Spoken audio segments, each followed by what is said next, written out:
Estonia is always looking to plug the aging population, and so there are also many work opportunities in Estonia. And so there are some of the Kenyans whom you met who specifically went to Estonia to work.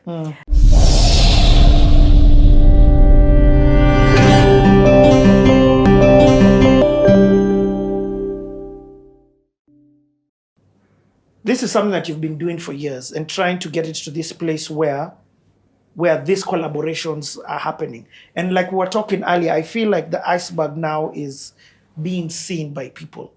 Talk a little bit, and I know, and I'm cognizant of time. Again, apologies to everybody who's here, but time, she's been talking a lot. She's been talking from 9 a.m. Talk a little bit about what is it, because there's many more happening this year, many more delegation travels where you're taking different delegations to meet different strategic partners for collaborations, business, exchange partnerships, and all more. Explain about the trade missions that have been happening and what's been happening. Okay, so,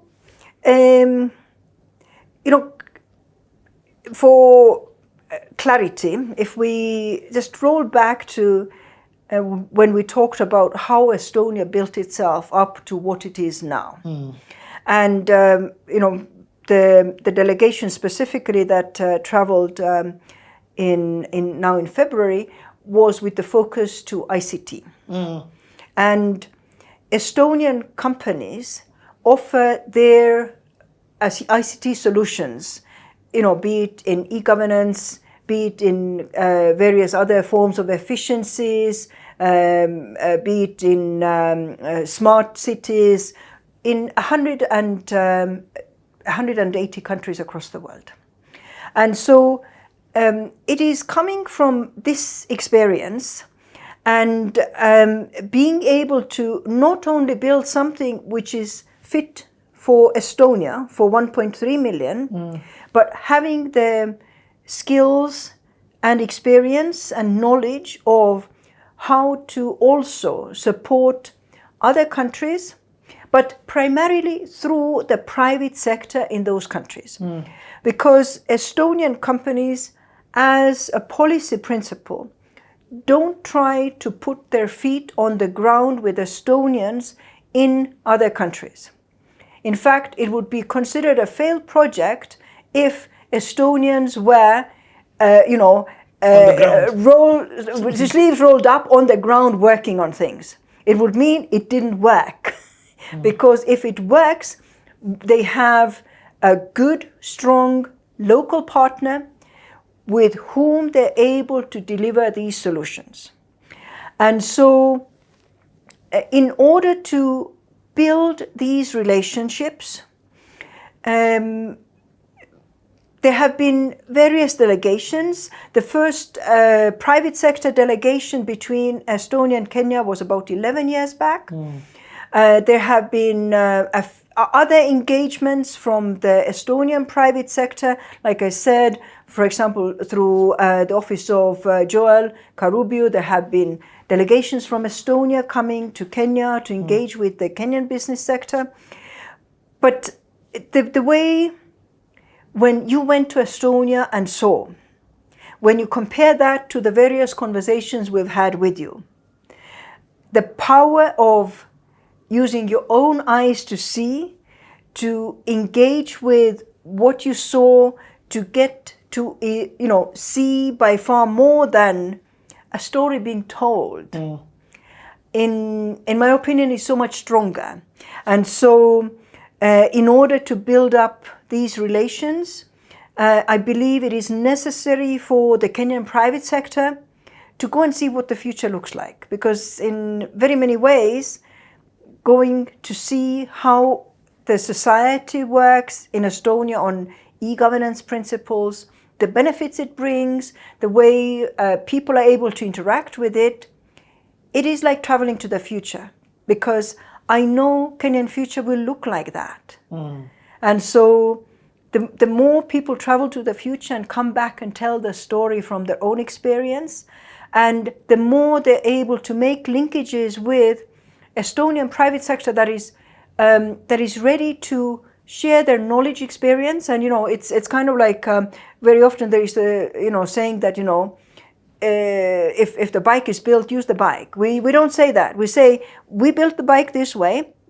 Consider how you might want to build yours. We are happy to share our experiences. For example, why did not put 3 wheels under the bicycle? Why did we put the pedals at the height we did? We're happy to share also how we tried other versions of it. But please, build your own bike. But we are here to support with our knowledge and experience. And talking about that, you were responsible, or you had conversations with the first Kenyan who went to Estonia. Part of the people who we met when we went there was the Kenyan diaspora in Estonia. Throughout this whole video, you've seen clips of them, and even now you're going to see a couple of clips of them and just the conversations that we had, the one-on-one interactions. It was home away from home. We loved it. But tell me, because you were very involved in that first Kenyan going. Sure, and so I cannot really tell you that she was the very, very first Kenyan, but I can tell you she was the first Kenyan student who went to study in Estonia. That's what I wanted to say. And the reason why, in fact, I brought up the element of student is because a lot of Kenyans look to London, England, America, Australia.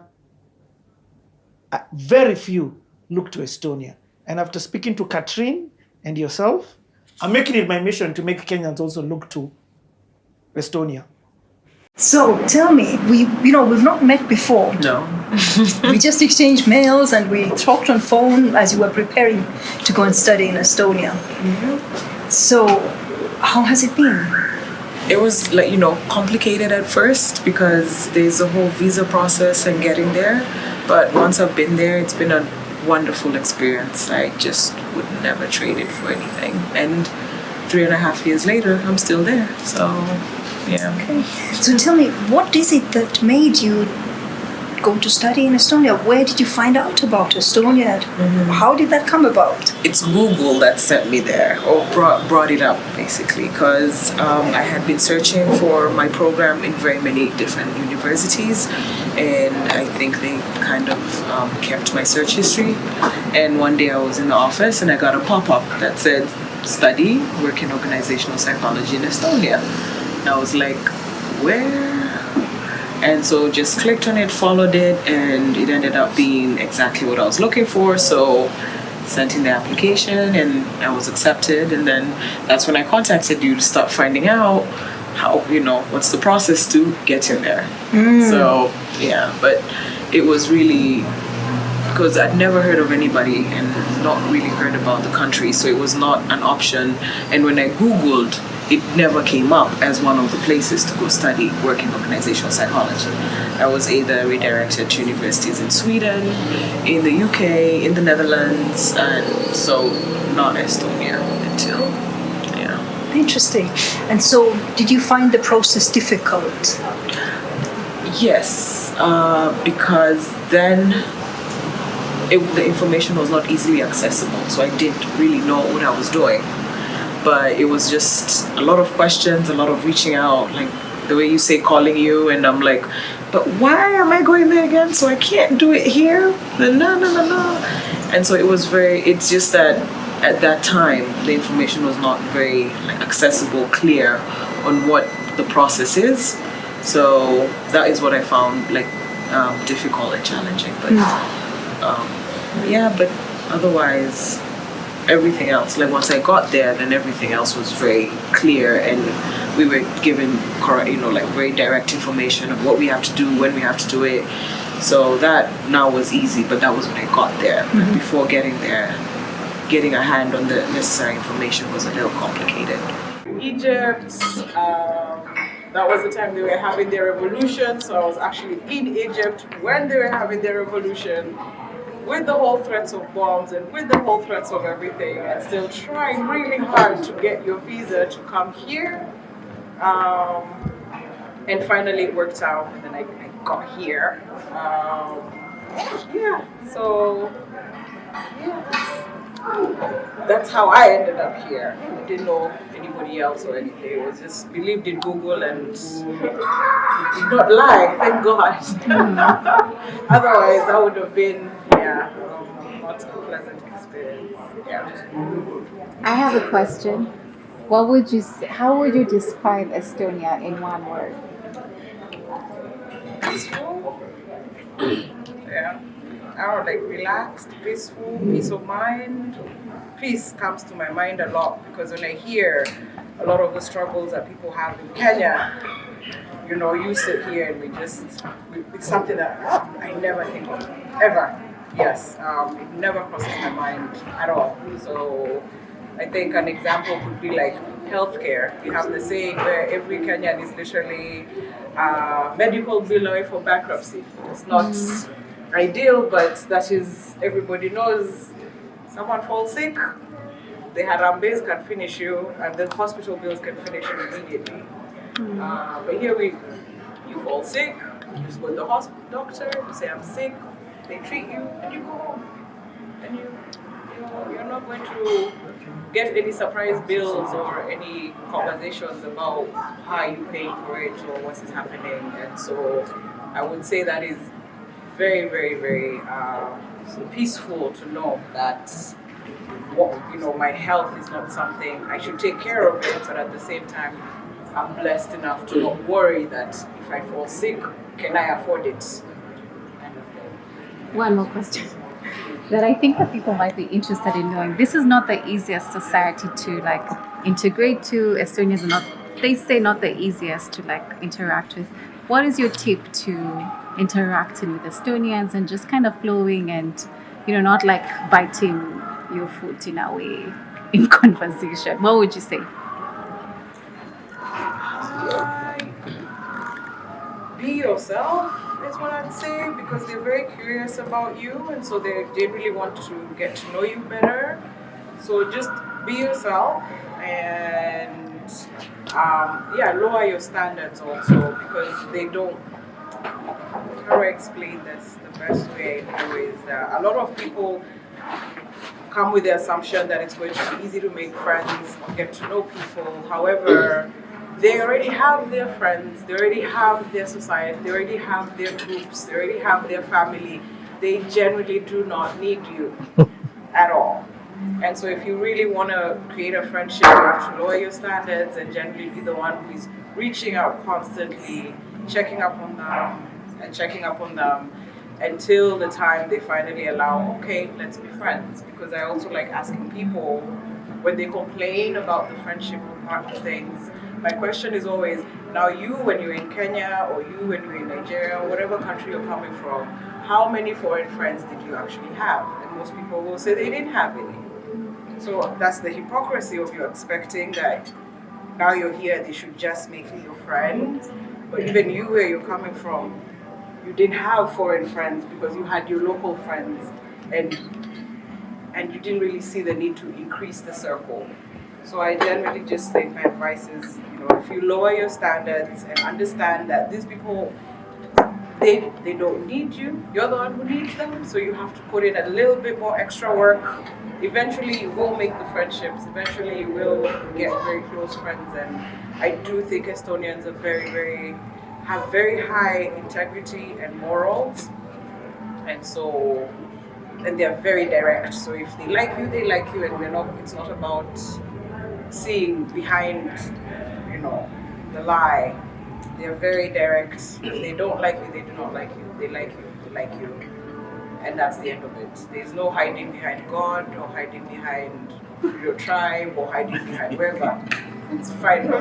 So I would say just lower your standards a little bit in the beginning and allow them to get to know you, be yourself, and they like you, they don't like you. They don't, you go find another one. There are plenty. Yeah. There are plenty who genuinely want to have a foreign friend, but just don't know how to navigate it. So, yeah. Sure. And so, yes, so I think Estonia is indeed a valuable place to go and study for couple of reasons. Number one is Estonian universities rank in the top 1% of universities globally. They are very high quality education institutions. There is a lot of research that is done in Estonian universities. And so they are a very sound place to study. Another reason is study opportunities in Estonia, also for foreigners, are quite affordable. That was a shocking part. Okay. Yes. So looking right now at some of the university degrees that one might want to study, specifically, things to do with technology. For example, the courses that one would enroll in various aspects of computer studies, they range maybe from about 4,000 to 7,000 euros per annum. And so specifically in ICT, Estonia is always looking to plug the aging population. And so there are also many work opportunities in Estonia.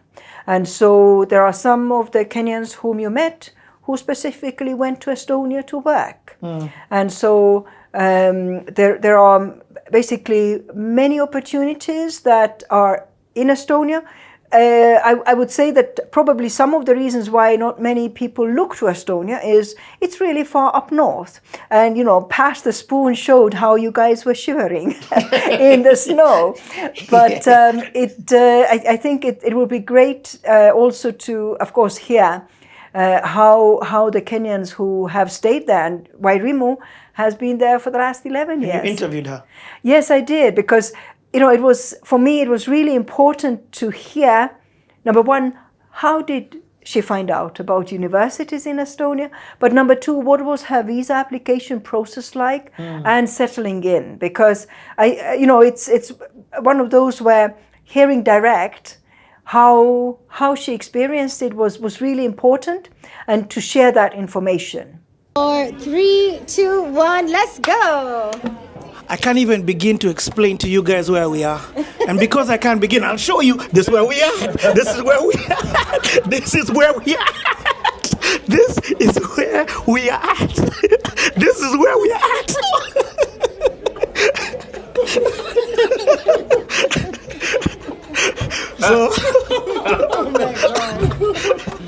So, Sharon, first of all, Sharon, please come in front of the camera. Right now. Come right now.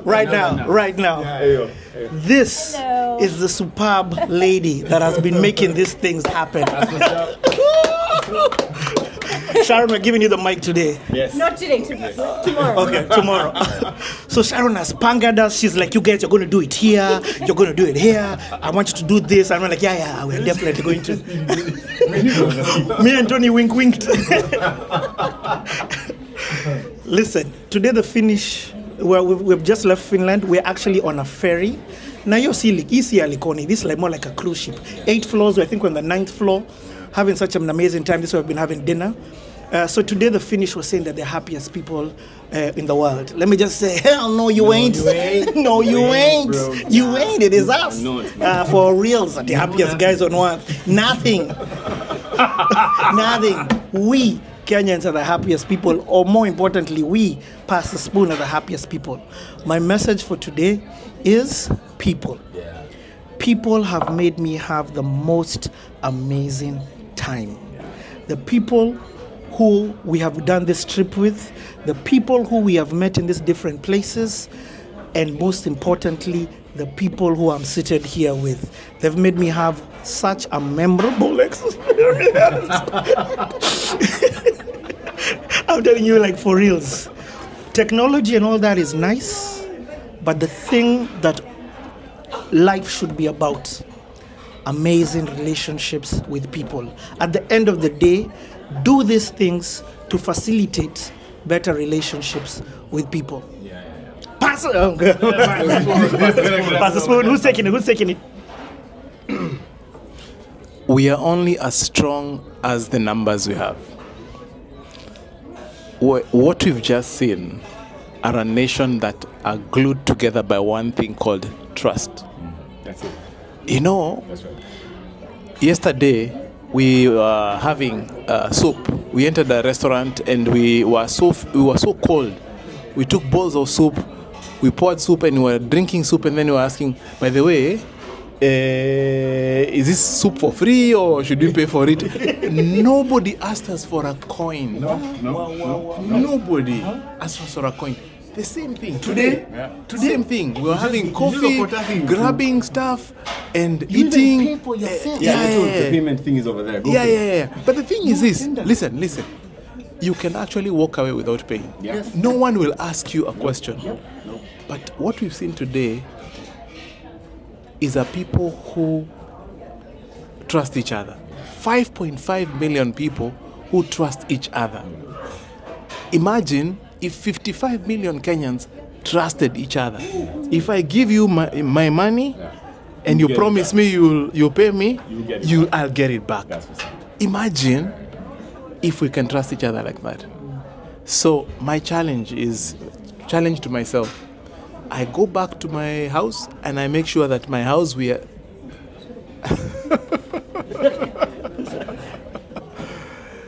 in my house, do we trust each other? In my organization, do we trust each other?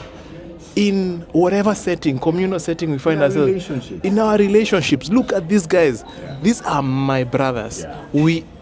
We can kill for each other. That's true. The way we came and the way we are living. Kill, but you know. Yeah, be stabbing some people, man. I'll be out here. But there's one thing that has grown between in this midst. It is trust. I trust Tony. I trust my brother Gowi. I trust you more than ever before, and you can trust me too. For sure. So let's go out there and build a nation that is glued together by trust, and no one will beat us as long as we trust each other. Pass the spoon. So, one of the things that that provoked me today was one of the gentlemen who gave us a presentation said that the Finnish are the happiest people. I'm like, that is his reality. And I thought to myself, yeah, he's the one telling the story. And I think what I'm taking away from here, guys, is nobody tells your story best than yourself. So you need to own your own story because you're the one who can tell it the best. Pass the spoon. Pass the spoon, bro. So I'm supposed to close up after all these men.